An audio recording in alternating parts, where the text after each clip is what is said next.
एक करोड़पति ने सड़क पर खड़े चाय वाले की तरफ 500 रुपए फेंक कर कहा, औकात देखकर बात किया कर। पूरा शहर हंस रहा था। चाय वाला चुप था। लेकिन ये कहानी शुरू होती है उस दिन से जब सब कुछ खत्म हो गया था। किसी ने सच कहा है कि वक्त की मार सबसे बेदर्द होती है। कल तक जो आर्यन इंजीनियरिंग की डिग्री के सपने देख रहा था, आज उसकी आंखों के सामने उसके पिता की अर्थी और 18 लाख का कर्ज खड़ा था। माँ, बाबूजी ऐसे कैसे चले गए? उन्होंने एक बार भी नहीं बताया कि हमारे सिर पर इतना कर्ज है। ये लोग घर के बाहर शोर मचा रहे हैं, मैं क्या जवाब दूं इन्हें? बेटा, वो हमेशा चाहते थे कि तू बस पढ़ाई पर ध्यान दे। वो खुद तकलीफ में रहे, पर उस छोटी सी चाय की दुकान से तेरी पढ़ाई और घर का खर्च चलाते रहे। अब सब खत्म हो गया आर्यन। ओए आर्यन, बाहर निकल, रोना धोना बंद कर और ये बता कि पैसे कब वापस करेगा। तेरे बाप ने अंगूठा लगाया था इस कागज पे, अब तू भरेगा या ये घर खाली करेगा? खन्ना जी, अभी बाबूजी की चिता की राख ठंडी भी नहीं हुई है। कम से कम आज तो इंसानियत दिखाइए। इंसानियत? बेटा, मेरे लिए सिर्फ पैसा मायने रखता है। देख, सीधा हिसाब है, 18 लाख रुपए और उसका ब्याज। अगले महीने की पहली तारीख तक पैसे नहीं आई तो तुम्हें अपनी माँ के साथ घर छोड़ना पड़ेगा। आर्यन खामोश होकर माँ की तरफ देखता है। क्या हुआ, अब बोलती बंद हो गई? सुना था तू बड़ा इंजीनियर बनने वाला है। जा, बना ले अपनी मशीनें और चुका दे मेरा कर्ज, वरना याद रखना, खन्ना की उधारी और मौत दोनों पीछा नहीं छोड़ती। खन्ना के जाने के बाद घर में सन्नाटा छा गया। आर्यन, तू क्या सोच रहा है? तू कॉलेज जा, मैं कहीं काम ढूंढ लूंगी। तेरी पढ़ाई नहीं रुकनी चाहिए। माँ, इंजीनियरिंग की किताबें मुझे ये नहीं सिखाती कि माँ को दूसरों के घरों में काम करते देखकर चुप कैसे रहा जाए। बाबूजी की साइकिल और उनकी केटली, अब यही मेरा भविष्य है। क्या तू सड़क पर चाय बेचेगा? लोग क्या कहेंगे आर्यन? तेरे दोस्त, तेरे कॉलेज के प्रोफेसर, सब क्या सोचेंगे? माँ, भूख और कर्ज लोगों की बातों से बड़े होते हैं। आज से आर्यन द इंजीनियर मर गया, आज से सिर्फ आर्यन चाय वाला बचा है। अगली सुबह आर्यन की जिंदगी बदल चुकी थी। जिस सड़क पर वो कभी लैपटॉप बैग लेकर चलता था, आज उसी सड़क पर साइकिल के पीछे केतली बांधकर खड़ा था। अरे आर्यन बेटा, ये क्या देख रहा हूँ मैं? तेरे पिता ने तो तुझे बड़ा आदमी बनाने के लिए अपनी जान लगा दी और तू यहाँ गटर के किनारे चाय की टपरी लगा रहा है। वर्मा अंकल, काम कोई छोटा नहीं होता, बस वक्त खराब है। अरे बेटा, ये किताबी बातें छोड़, असली दुनिया में चाय बेचने वाले की कोई इज्जत नहीं होती। देख लेना, 2 दिन में थक कर घर बैठ जाएगा। ये पढ़ाई लिखाई वालों का काम नहीं है। ओ भाई, कितनी देर लगाएगा? एक चाय दे जल्दी, दफ्तर के लिए देर हो रही है। जी सर, बस 2 मिनट। थू, ये क्या बनाया है? एकदम फीकी चाय। और पैसे देखो, 10 रुपए मांग रहा है। रहने दे भाई, तुझसे नहीं होगा। अपनी ये इंजीनियरिंग वाली शक्ल लेकर कहीं और जा। सॉरी सर, कल बेहतर मिलेगी। आर्यन का हर दिन मुश्किल था, पर असली परीक्षा अभी बाकी थी। वो शहर के बड़े कॉर्पोरेट ऑफिस के बाहर अपनी साइकिल खड़ी कर रहा था, जहां अमीर लोग आते जाते थे। अगर यहाँ कुछ कप चाय बिक जाए तो माँ की दवाई के पैसे निकल आएंगे। बस आज का दिन अच्छा चला जाए भगवान। अचानक तेज ब्रेक की आवाज गूंजी। एक कार आकर आर्यन की साइकिल से टकरा गई। केतली सड़क पर लुढ़क गई और आर्यन जमीन पर गिर पड़ा। आह, मेरी साइकिल, मेरी सारी चाय गिर गई। डैम इट, तुम जैसे सड़क छाप लोगों को अक्ल क्यों नहीं होती? मेरी 2 करोड़ की कार पर खरोंच आ गई है। जानते भी हो इसका पेंट ठीक कराने में कितना खर्चा आएगा? तुम्हारी पूरी खानदान बिक जाएगी, फिर भी भरपाई नहीं होगी। सर, गलती आपकी थी, आप रॉन्ग साइड से आ रहे थे। देखिए, मेरी साइकिल टूट गई है। आज का सारा दूध और चाय बर्बाद हो गई। मेरा पूरा दिन बर्बाद हो गया सर। तुम्हारा दिन? तुम्हारे दिन की कीमत क्या है? 200-300 रुपए? और मेरी कार के एक स्क्रैच की कीमत लाखों में है। अपनी औकात देखकर बात किया करो लड़के। सर, पैसा आपके पास ज्यादा होगा, पर सड़क पर चलने का हक सबका बराबर है। कम से कम माफी तो मांगिए। माफी? मेहरा ग्रुप का मालिक तुमसे माफी मांगे? औकात कपड़ों और गाड़ी से पता चलता है। मेरे कैफे में लोग 700 की कॉफी पीते हैं, तुम्हारी 10 रुपए की चाय की कोई कीमत नहीं। सर, चाय का स्वाद गरीबी या अमीरी नहीं देखता, और रही बात औकात की, तो वो वक्त तय करता है। ये लो, अपनी इस टूटी हुई साइकिल और अपनी इस फालतू की ईगो को ठीक करवा लेना। दोबारा मेरी गाड़ी के सामने दिखें तो सीधा जेल भिजवा दूंगा। मेहरा अपनी कार में बैठकर निकल जाते हैं। आर्यन सड़क पर बिखरी हुई चाय और टूटी हुई साइकिल को देखता है। उसके आसपास लोग खड़े होकर तमाशा देख रहे थे, पर कोई मदद के लिए नहीं आया। उस रात आर्यन घर नहीं गया। वो सड़क पर पैदल चलता रहा। अपमान की आग उसके सीने में जल रही थी। तभी उसकी नजर एक पुराने कबाड़ खाने पर पड़ी। कोई है यहाँ? कौन है बे इतनी रात को? क्या चाहिए? काका, वो कोने में जो बस खड़ी है वो किसकी है? अरे वो तो 1970 की डबल डेकर बस है। कबाड़ है एकदम। इंजन सड़ चुका है, टायर फट चुके हैं। अगले हफ्ते इसे काटकर लोहा बेचने वाला हूं। तुझे क्या करना है? काका, इसे बेचो मत, ये मुझे दे दो। तू पागल हो गया है क्या? ये लोहे का ढेर है। तू इसे लेकर क्या करेगा? और तेरे पास इसे खरीदने के पैसे हैं? कम से कम 50,000 का लोहा है इसमें। मेरे पास अभी पैसे नहीं है काका, पर मैं ये बस यहीं रखूंगा। मैं इसमें रहूंगा, इसमें काम करूंगा। आप बस मुझे एक मौका दीजिए, मैं किश्तों में आपके पैसे चुका दूंगा। देख बेटा, तेरी आंखों में जिद दिख रही है, पर दुनिया जिद से नहीं, पैसों से चलती है। आर्यन ने बस के अंदर कदम रखा। हर तरफ धूल, जंग और अंधेरा था। ये बस ठीक वैसी ही थी जैसा आर्यन का जीवन, टूटा हुआ और बेकार। मेहरा साहब, आज आपकी कॉफी 700 की है, याद रखिए। एक दिन आप इसी सड़क पर मेरी चाय का इंतजार करेंगे। अगले 10 दिनों तक आर्यन घर नहीं लौटा। उसने कबाड़ी काका से कुछ औजार उधार लिए। दिन रात वो उस बस की सड़ी हुई सीटों को निकालता, फर्श को साफ करता और लोहे की जंग को रगड़ता। उसके हाथों से खून निकलने लगा था, पर उसे दर्द नहीं महसूस हो रहा था। आर्यन, ये क्या हाल बना लिया है तूने? तू यहाँ इस गंदगी में क्यों रह रहा है? चल घर वापस। साहूकार खन्ना फिर आया था, वो घर छीन लेगा। माँ, अब घर बचाने का एक ही रास्ता है, ये बस। लोग दुकान किराए पर लेते हैं, मैं अपनी दुकान साथ लेकर चलूंगा। पर बेटा, ये तो कबाड़ है, इसमें कौन आएगा? लोग हंसेंगे तुझ पर। माँ, जब ये द रॉयल केटल बनकर सड़क पर उतरेगी तो हंसने वालों की आवाज बंद हो जाएगी। बस आप मुझे अपना आशीर्वाद दो। आर्यन ने अपनी पूरी जान लगा दी थी। उसने पुराने डिब्बों से बैठने की जगह बनाई, ऊपरी हिस्से को काटकर खुला गार्डन बनाने की कोशिश की, पर तभी एक बड़ी मुसीबत सामने आ खड़ी हुई। ओए इंजीनियर, बहुत बड़ी प्लानिंग कर रहा है क्या? कबाड़ में महल बना रहा है? खन्ना जी, अभी वक्त नहीं हुआ है। मैंने कहा था 1 तारीख को पैसे दूंगा। तारीख का इंतजार वो करते हैं जिनके पास उम्मीद होती है। मुझे खबर मिली है कि तू अपना घर छोड़कर यहाँ छिप रहा है। मुझे अभी के अभी 2 लाख रुपए चाहिए, वरना ये जो तूने बस साफ की है ना, इसे अभी आग लगवा दूंगा। हाक मत लगाना इसे, ये मेरी आखिरी उम्मीद है। उम्मीद को मैं जेब में रखता हूँ। ओए, मारो इसे और ये सारा कचरा तोड़ डालो। इसे इसकी औकात याद दिलाओ। गुंडे आर्यन को धक्का देते हैं और गुंडे बस के शीशे तोड़ने लगते हैं। नहीं, रुको खन्ना जी, रुकिए। अब आया ऊंट पहाड़ के नीचे। बोल, पैसे कहाँ हैं? मेरे पास पैसे नहीं है, पर मेरे पास एक वादा है। अगर मैं फेल हुआ तो आप मेरा घर और ये बस दोनों ले लेना, पर मुझे 1 महीना दीजिए, सिर्फ 1 महीना। 1 महीना? चल ठीक है, पर याद रख, 1 महीने बाद अगर पैसे नहीं मिले तो मैं तेरी माँ को सड़क पर खड़ा कर दूंगा, और ये बस, इसे मैं खुद अपने हाथों से जलाऊंगा। खन्ना धमकी देकर चला गया। आर्यन टूटा हुआ अपनी बस के बीच बैठा था। हर तरफ शीशे के टुकड़े थे। उसकी मेहनत फिर से बर्बाद हो रही थी। खेल अभी खत्म नहीं हुआ है, अभी तो मैंने चाय बनाना शुरू भी नहीं किया है। बेटा, अब भी मान जा। देख, ये दुनिया तुझे जीने नहीं देगी। तू पढ़ा लिखा लड़का है, कहीं छोटी मोटी नौकरी कर ले। क्यों अपनी और अपनी माँ की जान जोखिम में डाल रहा है? काका, जब सब कुछ खोने के लिए कुछ बचा ही ना हो तो खोने का डर कैसा? उन्होंने मेरी बस के शीशे तोड़े हैं, मेरी हिम्मत नहीं। पर पैसे कहाँ से लाएगा? बस को सजाने के लिए, सामान खरीदने के लिए, और वो 18 लाख का कर्ज।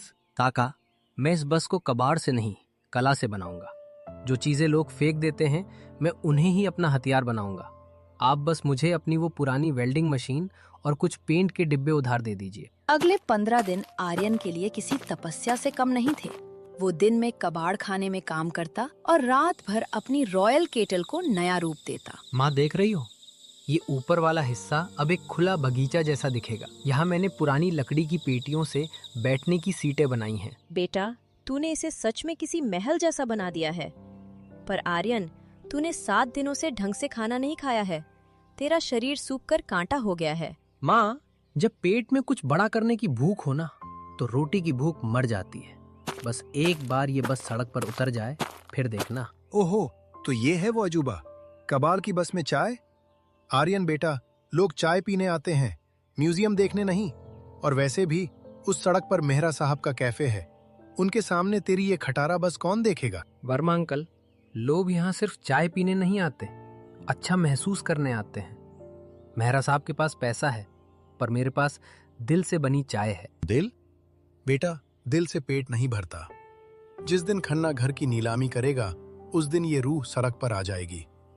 लिख के ले ले, तू बर्बाद होगा। चाचा, मुझे ऐसी चाय चाहिए जिसे पीते ही इंसान को अपने गांव की मिट्टी और अपनी जड़ों की याद आ जाए। आर्यन ने हार नहीं मानी। उसने एक पुराने शेफ के साथ मिलकर एक ऐसी चाय तैयार की जो आज तक किसी ने नहीं पी थी। जाफरानी शाही चाय, मिट्टी के कुल्हड़, कश्मीरी केसर और लकड़ी के कोयले की खुशबू। बेटा, स्वाद तो लाजवाब है, पर केसर और ये मिट्टी के खास कुल्हड़, इनके लिए पैसे कहाँ से आएंगे? दुकान चलाने के लिए कम से कम 20,000 का कच्चा माल चाहिए। आर्यन खामोश हो जाता है। पैसे, वही दीवार जो हर बार आर्यन के सामने आ खड़ी होती थी। घर में राशन खत्म था और आर्यन के पास अब बेचने के लिए अपनी किताबों के अलावा कुछ नहीं बचा था। माँ, मैं शहर जा रहा हूँ। पुरानी किताबों की दुकान वाला कुछ पैसे दे देगा। आज रात का खाना उसी से आएगा। रुक आर्यन। क्या हुआ माँ? ये ले, इसे बेच दे। नहीं माँ, ये तो बाबूजी की आखिरी निशानी है। उन्होंने अपनी पूरी जिंदगी की कमाई से ये आपके लिए बनवाई थी। मैं इसे कभी नहीं बेचूंगा। बेटा, गहने शरीर की शोभा बढ़ाते हैं, पर घर की असली खुशी बच्चे होते हैं। अगर तू हार गया तो ये चूड़ी पहनकर भी मैं खुश नहीं रहूंगी। इसे अपनी ढाल बना, हार मत मान। माँ, मैं वादा करता हूँ, इस एक चूड़ी के बदले मैं आपको सोने का महल बना कर दूंगा। ये आर्यन का वादा है। आर्यन ने वो चूड़ी बेची और द रॉयल केटल का उद्घाटन किया। हरे रंग की वो शानदार डबल डेकर बस जब शहर के सबसे पॉश इलाके में खड़ी हुई तो हर कोई रुककर देखने लगा, पर नफरत करने वाले भी कम नहीं थे। सर देखिए, हमारे कैफे के ठीक सामने वही लड़का फिर से आ गया है। उसने उस पुरानी बस को कुछ अजीब सा बना लिया है। भीड़ उसे देख रही है। हिम्मत तो है लड़के में, पर बिजनेस हिम्मत से नहीं, क्लास से चलता है। पुलिस को फोन करो, कहो यहाँ एक बिना परमिशन की बस खड़ी है जो ट्रैफिक जैम कर रही है। जी सर, अभी करती हूँ। ओए, ये बस यहाँ से हटा। तुझे परमिशन किसने दी यहाँ दुकान लगाने की? सर, ये प्राइवेट पार्किंग स्पेस है। मैंने इसके मालिक को किराया दिया है। मेरे पास सारे कागजात हैं। कागज तो ठीक हैं, पर यहाँ बहुत भीड़ हो रही है। देख, अगर किसी रईस आदमी ने शिकायत की तो मुझे बस उठवानी पड़ेगी। सर, मैं बस चाय बेच रहा हूँ, नशा नहीं। एक बार मेरी चाय पीकर देखिए, शायद आपकी शिकायत का मूड बदल जाए। मुझे रिश्वत दे रहा है, चल हटा इसे। सर, रिश्वत नहीं है, बस एक कप चाय है, पीकर देख लीजिए। ऑफिसर ने थोड़ा झिझकते हुए एक घूंट चाय पिया। केसर की हल्की खुशबू उठी। पहला स्वाद आते ही उसके चेहरे का भाव बदल गया। ये स्वाद कहाँ से लाया लड़के? मैंने अपनी पूरी लाइफ में ऐसी चाय नहीं पी। ठीक है, आज के लिए छोड़ रहा हूँ, पर ध्यान रखना, कोई हंगामा नहीं होना चाहिए। पहले 10 दिन कोई ग्राहक नहीं आया। लोग बस को देखते, फोटो खींचते और चले जाते। आर्यन के पास अब दूध खरीदने के पैसे भी खत्म होने लगे थे। क्या मैं गलत था माँ? क्या सच में लोग सिर्फ नाम के पीछे भागते हैं, स्वाद के नहीं? आज एक भी कप नहीं बिका। अगर कल भी ऐसा ही रहा तो हम सड़क पर आ जाएंगे। बेटा, सूरज निकलने से पहले सबसे घनी रात होती है। तू बस डटा रह। माँ, खन्ना का फोन आया था। वो कह रहा है कल नीलामी का नोटिस घर पर चिपका देगा। मेरे पास सिर्फ 24 घंटे हैं। अगली सुबह शहर में एक बहुत बड़ा ग्लोबल टेक इवेंट था। दुनिया भर के अमीर बिजनेसमैन वहां आए थे। अचानक ट्रैफिक जाम हो गया। एक बड़ी काली गाड़ी आर्यन की बस के ठीक बगल में आकर रुकी। ये इंडिया का ट्रैफिक, हमें मीटिंग के लिए 15 मिनट में पहुंचना है और हम यहाँ फंसे हैं। सर, रास्ता पूरी तरह बंद है। कम से कम आधा घंटा लगेगा। द रॉयल केटल, ये क्या है? एक बस के ऊपर गार्डन। ड्राइवर, ये क्या चीज है? सर, ये कोई नया चाय वाला है। बहुत चर्चा है इसकी बस की। मुझे भूख लगी है और मैं इस गर्मी से परेशान हूँ। चलो देखते हैं ये रॉयल चाय कैसी है। नमस्ते sir, welcome to the Royal Kettle. मैं आपकी क्या मदद कर सकता हूँ? क्या तुम्हारे पास कुछ रिफ्रेशिंग है? मुझे बहुत थकान महसूस हो रही है। सर, मैं आपको अपनी सिग्नेचर जाफरानी शाही चाय सजेस्ट करूंगा। ये आपको ताजगी भी देगी और सुकून भी। ठीक है, एक कप लाओ। आर्यन के हाथ कांप रहे थे। उसे पता था कि ये आदमी कोई मामूली इंसान नहीं है। अगर इसे चाय पसंद आई तो किस्मत बदल सकती है। ये लीजिए सर, इसे धीरे धीरे पीजिएगा। ओह माय गॉड, ये क्या है? ये किसी 5 स्टार होटल की कॉफी से 1000 गुना बेहतर है। What's your name young man? मेरा नाम आर्यन है सर। आर्यन, तुम यहाँ क्या कर रहे हो? तुम्हारा ये चाय और ये प्रेजेंटेशन, ये ग्लोबल लेवल का है। क्या मैं तुम्हारी एक फोटो ले सकता हूँ? जी सर। मार्क ने आर्यन की चाय के साथ अपनी फोटो खींची और अपने 10 मिलियन फॉलोअर्स वाले ट्विटर हैंडल पर डाल दी। कैप्शन था, इंडिया की असली ताकत गलियों के स्टार्टअप्स में है। स्टारबक्स को भूल जाइए, असली रॉयल अनुभव यहाँ है। माँ, आपने देखा? उन्होंने मेरी चाय की तारीफ की। बेटा, भगवान ने सुन ली हमारी। पर माँ, अभी भी पैसे नहीं आए हैं। सिर्फ एक फोटो से कर्ज कैसे उतरेगा? खन्ना आने वाला होगा। शाम के 4 बज रहे थे। अचानक आर्यन की बस के बाहर कारों की लंबी लाइन लग गई। शहर के अमीर, युवा और सोशल मीडिया इन्फ्लुएंसर्स वहां पहुंचने लगे। भाई, वही चाय चाहिए जो उस विदेशी सीईओ ने पी थी। जल्दी दो। मुझे 10 कप पैक कर दो। फोटो भी लेनी है बस के साथ। जी सर, बस 2 मिनट। देखते ही देखते आर्यन की बस के बाहर मेला लग गया। गले में पैसे भरने की जगह नहीं बची थी, पर तभी सामने से खन्ना की जीप आती दिखाई दी। ओए आर्यन, बहुत भीड़ लगा रखी है। लगता है आखिरी दिन खूब कमाई कर रहा है।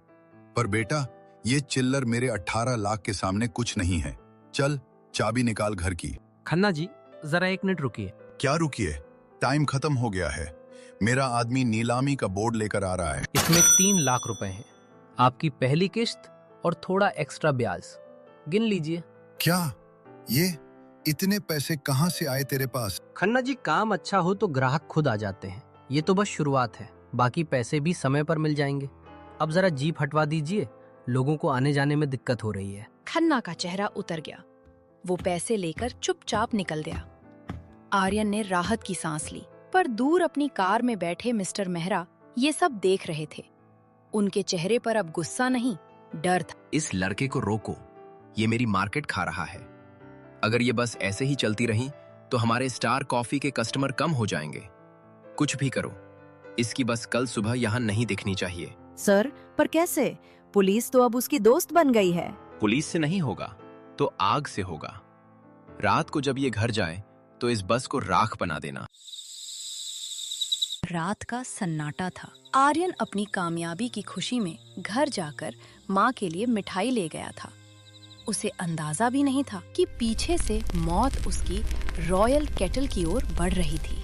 आर्यन जैसे ही वापस पहुंचा, उसे दूर से धुआं उठता दिखा। लोग इकट्ठा थे और बीच में उसकी बस आग में जल रही थी। नहीं, मेरी बस, कोई पानी लाओ। मेरी रॉयल केटल जल रही है, बचाओ उसे। रुक जा बेटा, अंदर मत जा। पूरी बस पेट्रोल से भीगी हुई है। अब कुछ नहीं बचेगा आर्यन, सब खत्म हो गया। कैसे खत्म हो गया काका? मेरी माँ की आखिरी चूड़ी लगी थी इसमें। मेरे बाबूजी के सपने थे इसमें। ये आग किसने लगाई? थोड़ी दूर एक महंगी गाड़ी रुकी थी। मेहरा बाहर खड़े थे, जैसे कोई तमाशा देख रहा हो। देख लिया आर्यन, मैंने कहा था ना, बड़े लोगों से पंगा मत ले। अब क्या बचा है तेरे पास? ना घर बचेगा, ना ये जली हुई बस। अब तो भीख मांगने के भी लायक नहीं रहा तू। वर्मा अंकल, मैं हार नहीं मानूंगा, फिर से शुरू करूंगा। बेटा, तू टूट गया तो मैं कैसे जीऊंगी? सब कह रहे हैं कि अब हमें गांव लौट जाना चाहिए। माँ, गांव लौटकर बैठ जाने से कुछ नहीं बदलेगा। बस जली है, पर मैं काम करना जानता हूँ। फिर से शुरू करूंगा, चाहे जितना वक्त लगे। आर्यन ने हार नहीं मानी। उसने उसी जली हुई बस के सामने एक छोटा सा बोर्ड लगाया, हम जले हैं, मिटे नहीं, स्वाद कल फिर लौटेगा। उसने अपने पुराने ग्राहकों से बात की, सोशल मीडिया पर अपनी कहानी शेयर की, और फिर हुआ वो चमत्कार जिसकी उम्मीद किसी को नहीं थी। आर्यन, मैंने तुम्हारा वो ट्वीट देखा। तुम वही लड़के हो ना जिसकी चाय मार्क ने पी थी? जी सर, पर अब मेरे पास न बस है न पैसे, सिर्फ ये रेसिपी है और मेरी जिद। अच्छा ठीक है, मैं तुम्हें 50 लाख रुपए देने को तैयार हूँ, पर मुझे 40% हिस्सेदारी चाहिए। मंजूर है सर, पर शर्त एक ही है, क्वालिटी से कोई समझौता नहीं होगा और मेरा पहला आउटलेट उसी जगह बनेगा जहां मेरी बस चलाई गई थी। अगले 2 साल आर्यन ने पीछे मुड़कर नहीं देखा। द रॉयल केटल अब सिर्फ एक बस नहीं, एक ब्रांड बन चुका था। एयरपोर्ट्स, मॉल और हाईवे पर इसके आलीशान आउटलेट्स खुलने लगे। सर, हमारी वैल्यूएशन अब 120 करोड़ पार कर गई है। हमारे पास 200 से ज्यादा फ्रेंचाइजी रिक्वेस्ट हैं, पर मिस्टर मेहरा के स्टार कॉफी की हालत खराब है। क्या हुआ मेहरा साहब को? उनका घमंड तो 7वें आसमान पर था। सर, उन्होंने एक्सपेंशन के चक्कर में बहुत कर्ज ले लिया। ऊपर से उनकी कॉफी में वो इंडियन टच नहीं था। लोग अब आपकी जाफरानी शाही चाय के दीवाने हैं। उनकी सेल्स 70% गिर गई है। उनका हेड ऑफिस नीलाम होने वाला है। नीलामी कब है? कल सुबह 10 बजे सर। पर हमें उस पुरानी बिल्डिंग से क्या लेना देना? लेना देना है मैनेजर। उसी बिल्डिंग के सामने मेरा अपमान हुआ था, उसी बिल्डिंग के सामने मेरी बस जली थी। कल मैं खुद जाऊंगा। मेहरा कॉर्पोरेट टावर की आखिरी बोली। 40 करोड़? कोई और? प्लीज कोई तो बोली लगाओ, ये मेरी जिंदगी की कमाई है। अगर ये नहीं बिका तो मैं सड़क पर आ जाऊंगा। 50 करोड़। तुम यहाँ क्या कर रहे हो? ये मजाक बंद करो। तुम्हारे पास 50 करोड़ कहाँ से आए?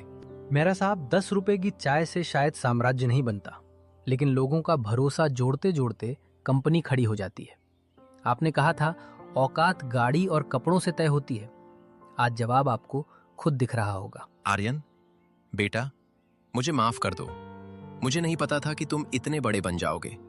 मेरी बेटी की शादी है, मेरा घर मत छीनो।